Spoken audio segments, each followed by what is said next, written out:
The sea breeze carried a haunting melody that morning, gentle, sorrowful, and strangely familiar. It drifted through the open balcony of the prince's palace, brushing his face as he stared across the endless ocean.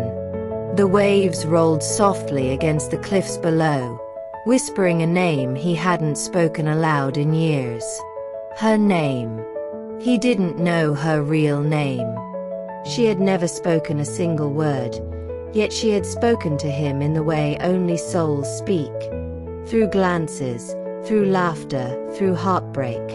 The silent girl who had saved him. The one he should have loved. But he had married another.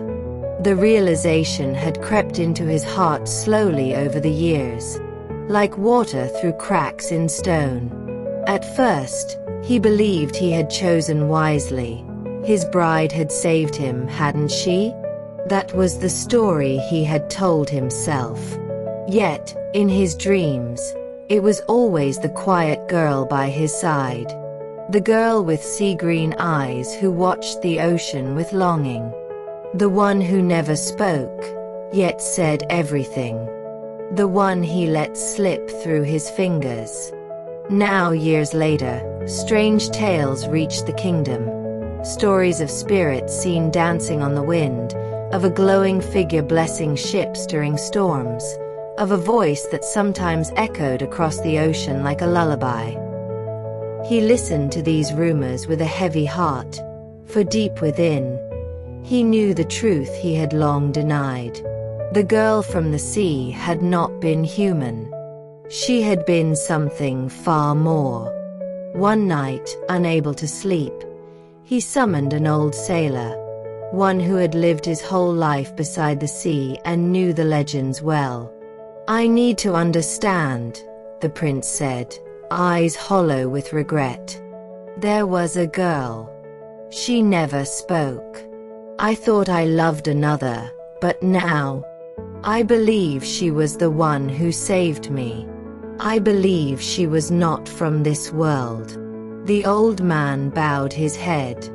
"Your Highness," he said slowly, "there is a tale the sea folk whisper, of a mermaid who gave up her voice to walk on land. She loved a prince who married another. Rather than destroy him, she gave herself to the sea. But the sea did not take her. It transformed her. She became a daughter of the air, a spirit of kindness and grace." The prince's heart clenched.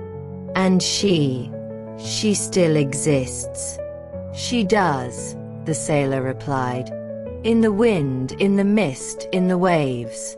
They say she wanders between the worlds, helping those in need. But she is hard to find. She comes only to those whose hearts are pure." The prince stood in silence, the weight of the truth pressing on him like the ocean's depth.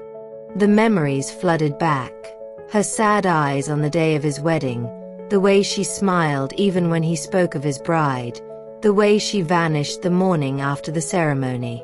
He had been blind. He had been wrong. "I need to find her," he said, more to himself than to the sailor. And so he began his search. He walked the beaches at dawn, where mist hovered like spirits in prayer.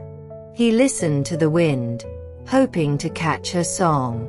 He spoke to sailors, fishermen, travelers, anyone who had seen a glowing figure near the sea.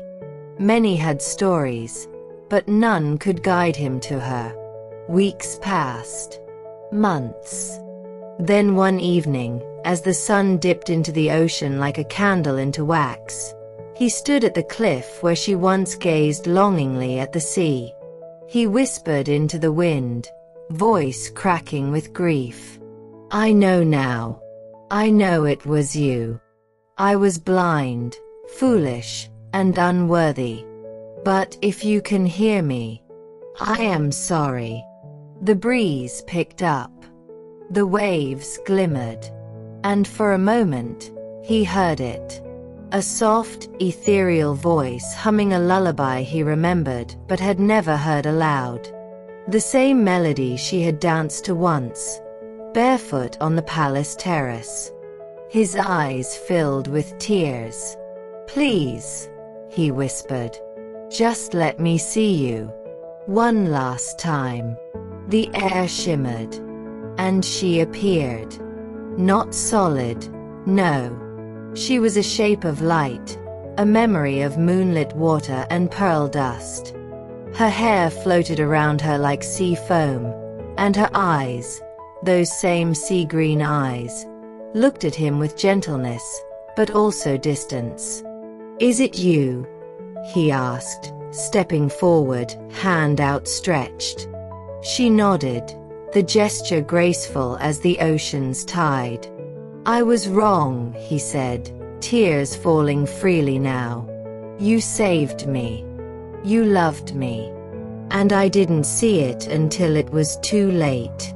Still, she said nothing. She simply watched him, her expression one of peace, not pain. "I would give anything to go back," he murmured. "To choose you. To say thank you. To ask your name." For the first time she spoke, not aloud, but into his heart. "You were not ready then. But your heart sees now. That is enough." The wind swirled around them. He felt her presence, not as sorrow, but as a blessing. She had not returned to haunt him, nor to judge. She had come because she had forgiven him long ago. "Can I ever make it right?" he asked. She floated closer, the glow of her form warming the space between them. "Live a life of kindness. Teach others to love purely. In that, you will honor me." Then, like a ripple on the surface of the sea, she faded into the wind. The prince fell to his knees, not in grief, but in reverence. The pain of his mistake would never fully vanish, but now it had purpose. He would become the man she had believed he could be. And every night from then on, he would walk the cliffs, speak her name to the stars, and listen for the whispering lullaby of the girl who had loved him in silence and forgiven him in light.